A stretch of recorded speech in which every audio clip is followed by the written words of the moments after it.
প্রতি উপলক্ষে যে স্যারের যে একটা মেসেজ আমাদের কী করতে হবে নতুন বাংলাদেশে সেই বাংলাদেশে একজন নাগরিক হিসেবে একজন নতুন বাংলাদেশ বিনির্মাণে স্যার কী করণীয় এইটি স্যার স্যার ওকে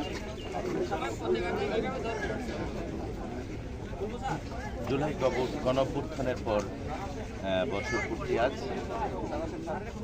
দেশের মানুষের একটা আকাঙ্ক্ষা তৈরি হয়েছে। এই গণ আকাঙ্ক্ষা পূরণ করার জন্য আসলে যেটা খুব বেশি দরকার সেটা হচ্ছে দলীয় এবং রাষ্ট্রীয় পর্যায়ের সংস্কারের পাশাপাশি ব্যক্তি পর্যায়ের সংস্কার।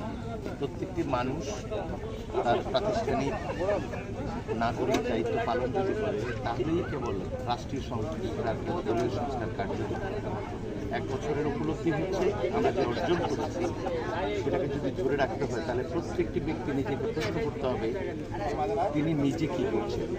অন্যকে ভালো কিছু করার পরামর্শ দেওয়ার পাশাপাশি নিজের চরিত্র সংশোধন করাটা অত্যন্ত গুরুত্বপূর্ণ এবং এর সঙ্গে যেটা জড়িত সেটা হচ্ছে ঐক্য। ফলে অভ্যুত্থানের পক্ষের শক্তির ঐক্য অবশ্যই জরুরি।